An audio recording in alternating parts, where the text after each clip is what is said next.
Greetings to all of humanity. It's really a joy, it's a pleasure. It's an honor as usual being out here in nature and greeting you, bringing this message of self-realization to you, where I'm pointing you to look inwardly to discover that your true identity is your divinity, and that is what freedom really means to me.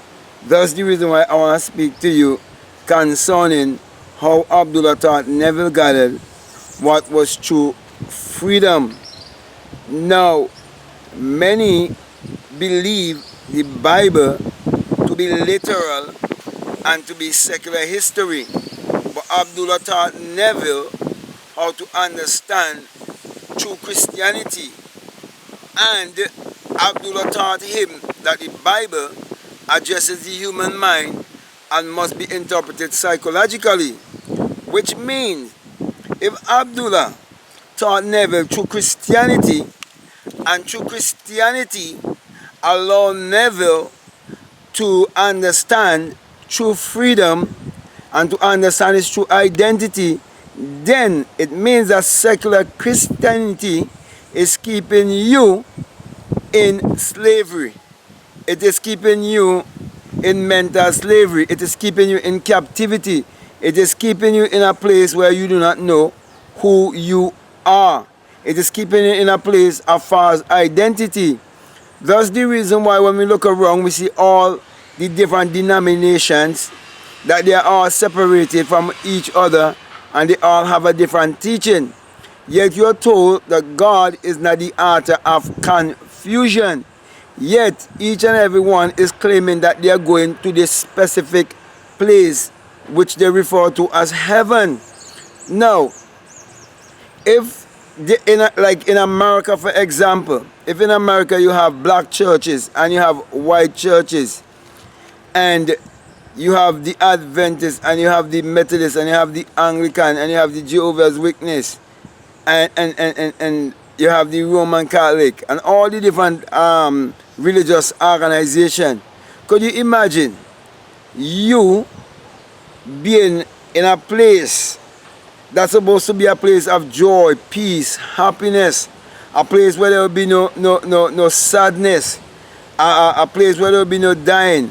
Could you actually think of being in such a place with all these different ideologies, with all these different concepts, and with all these different people and all these different kind of energy, vibration and frequency that each and every person is under? That's confusion. Therefore, my brothers and my sisters,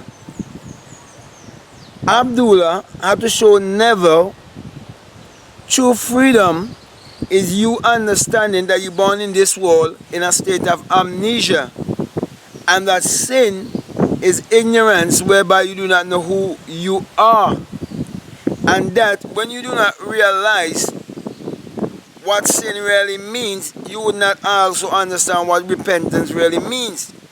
Therefore, you would not hold yourself responsible for your thoughts. And when you do not hold yourself responsible for your thoughts, you are in captivity. You are in mental slavery. Also, when you do not realize that it is your thoughts that is creating your reality and that you can create your reality consciously, then you are in captivity. You are slave to the system. But when you come to realize that imagination creates reality, and you can use your imagination to create your reality, then you will be able to be free from all captivity. Because true captivity starts in the mind. Therefore, true freedom comes from the mind. So if you want to be free, you have to look inwardly to be free. And if you want to be free, you have to understand the law of mentalism, that everything was for us a thought, everything was for us imagined, everything was for us an idea.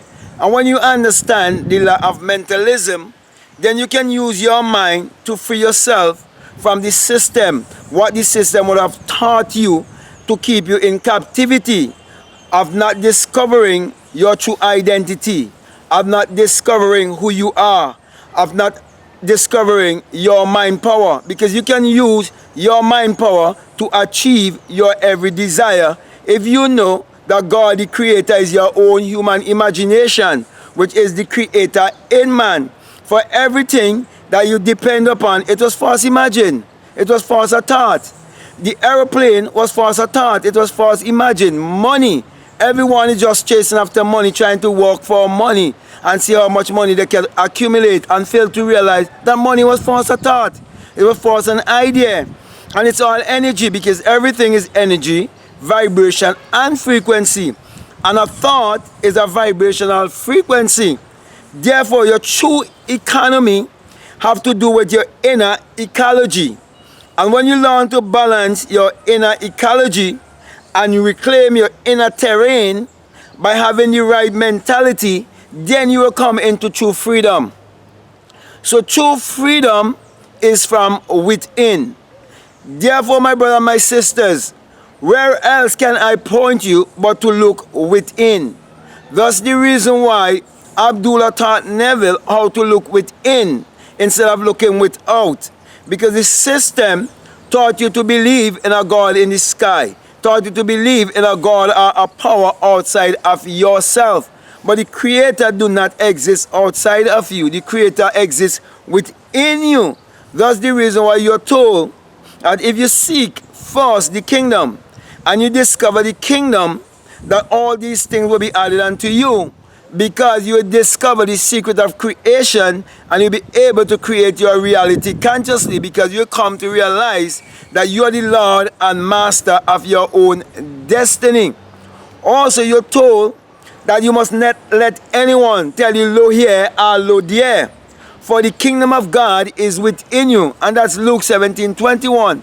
So all along you've been told to discover yourself, to know yourself, and our ancestors would have already leave a pattern for us to follow. Even on the grave site, they would write, "Man, know thyself."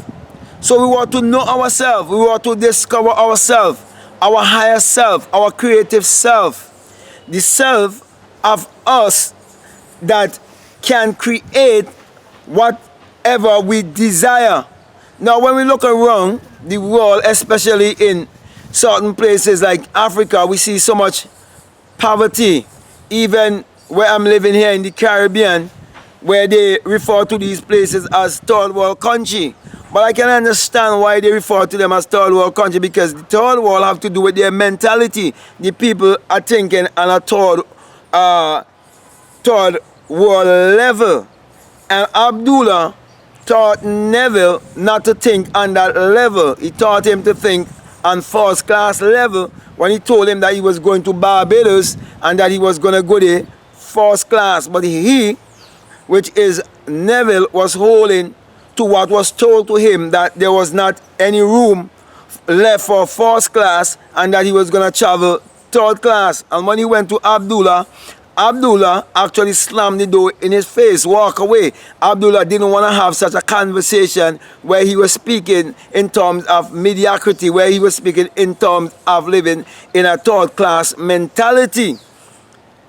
Because Abdullah actually was pointing us that we must have that first class mentality, knowing that we are God in flesh, knowing that nevertheless we shall die like men, teaching us how we have to grab hold of our God self, our creative self, and we have to take dominion, power and authority, because we're given dominion, power and authority, and to understand that man is not the creature of circumstances, but circumstances are the creatures of men.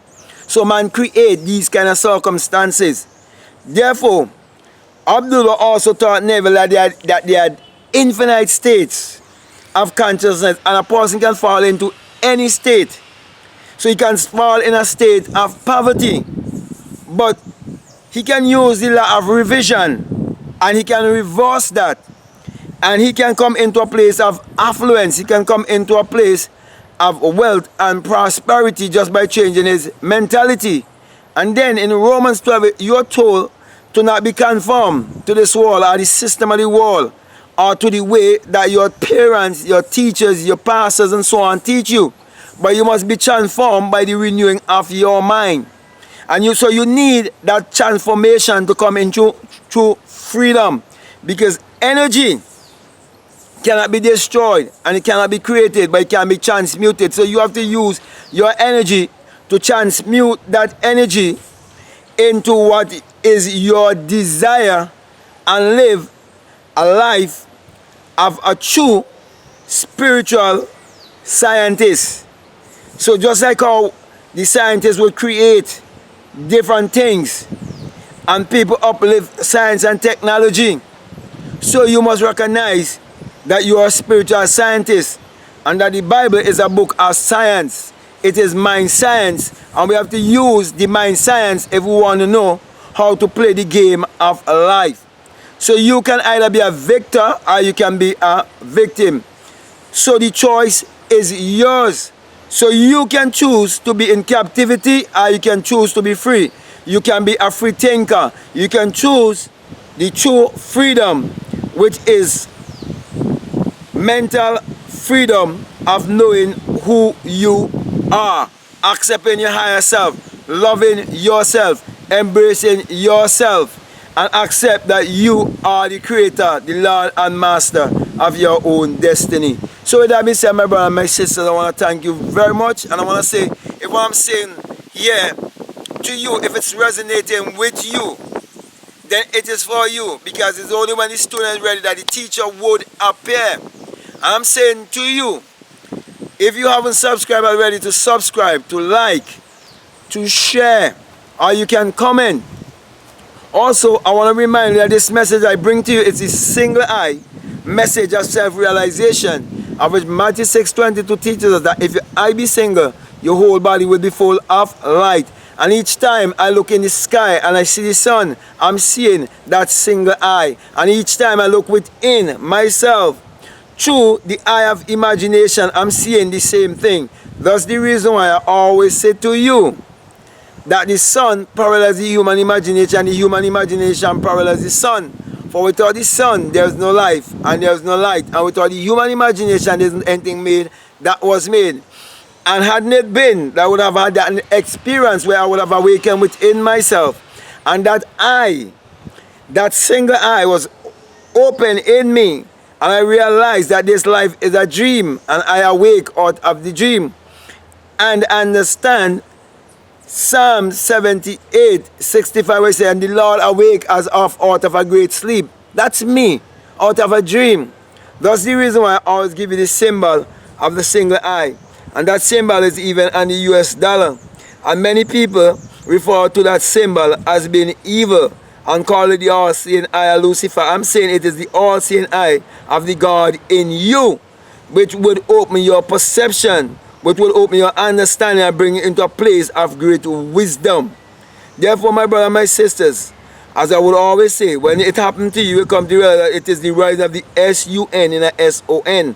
And you will come to realize why Psalms 84:11 said, the Lord thy God is a sun and a shield, and no good thing will he withhold from you.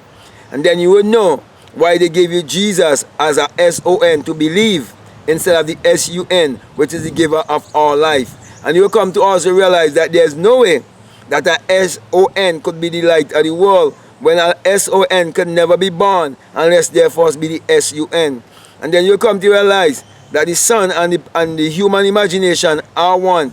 For without the sun there's no life and there's no light, and without the human imagination there's anything made that was made. Therefore, it is the sun that powers all of humanity. So my encouragement to you is to use your mind power, which is your solar power, your sun power, your creative power, your God power, to achieve your every desire and live in true freedom. So with that being said, I want to say peace, love you all, I'm out.